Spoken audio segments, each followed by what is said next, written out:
A comissão pode vir a ter outro texto para fechar os trabalhos.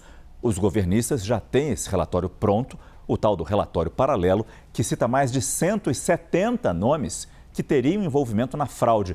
Assim como nós fizemos no relatório da CPMI, que nós listamos alguns nomes logo no começo dessa edição, listamos agora alguns nomes que constam no relatório paralelo da comissão. Começando com Antônio Carlos Camilo Antunes, o careca do INSS. Daniel Vorcaro, ex-dono do Banco Master. Fabiano Zettel, cunhado de Vorcaro. O senador Flávio Bolsonaro também é citado nesse relatório paralelo. Segundo esse relatório, ele deve responder por organização criminosa. Jair Bolsonaro, ex-presidente, que teve seu indiciamento pedido nesse relatório paralelo por furto qualificado contra idoso, organização criminosa e improbidade administrativa. Também aparece o nome de Onyx Lorenzoni, ex-ministro da Previdência durante o governo Jair Bolsonaro. Eu vou conversar mais uma vez com o nosso analista Caio Junqueira. Caio, qual é a chance de termos esse relatório paralelo como o relatório da comissão? Márcio, aí vai depender da posição que o presidente da CPI, Carlos Viana, vai tomar. Esse relatório da oposição, eu consigo dizer que ele tem maioria para ser aprovado. Ele conseguiria prevalecer se ele fosse a voto, porque o governo tem maioria nessa comissão. Mas como o governo não tem o comando da comissão, que é uma dupla independente / oposição, a gente vai ter que aguardar para ver se o presidente Carlos Viana, presidente da CPI, uma vez derrotado o relatório oficial do Alfredo Gaspar, vai nomear um novo relator para aprovar um relatório. É essa a equação, eu não apostaria nesse sentido. Eu acho que esse relatório da oposição não será aprovado porque ele não será colocado em votação.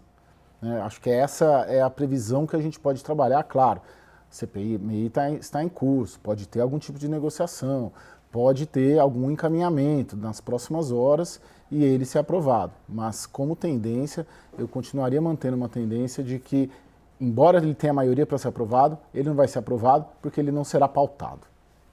Agora, então é curioso, Caio, só para a gente fazer um resumo do que foi essa CPMI do INSS. Por mais graves que que tenham sido as fraudes no Instituto, a gente viu uma disputa política que quase atrapalhou a investigação. Mas essa investigação vai continuar agora com a Polícia Federal e talvez com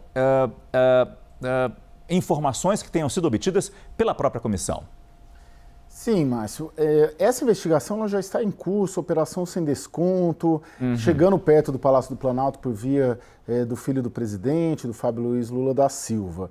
Agora, o que mais me chama a atenção, essa investigação vai continuar, o relator no Supremo é o André Mendonça, que tem atuado ali, deixando a investigação continuar, tal qual tem atuado, deixando a investigação do caso Master continuar.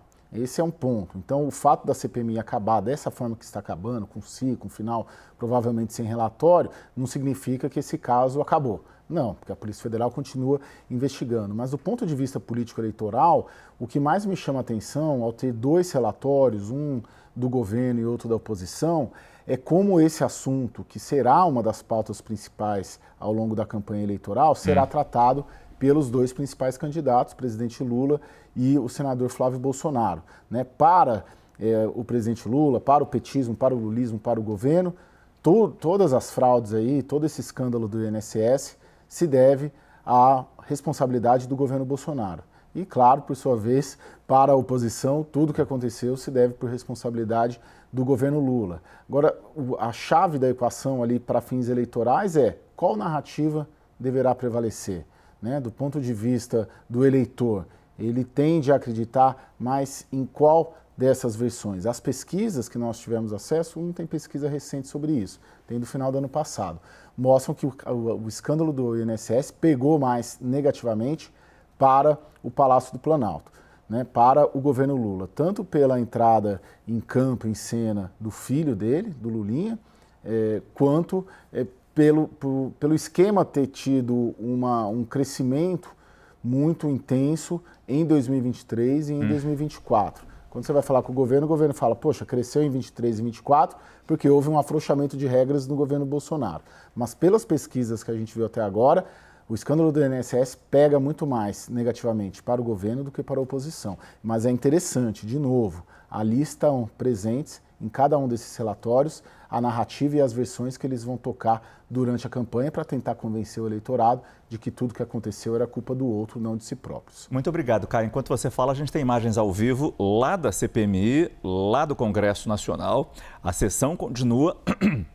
Desculpa. E como bem disse, a Carol Rosito pode entrar pela madrugada nessa possível votação que venhamos a ter nesta sexta-feira ou nas primeiras horas de sábado. Vamos continuar acompanhando. A nossa redação em Brasília está de olho no que acontece ali no prédio do Congresso Nacional. Por enquanto, obrigado, Caio Junqueira.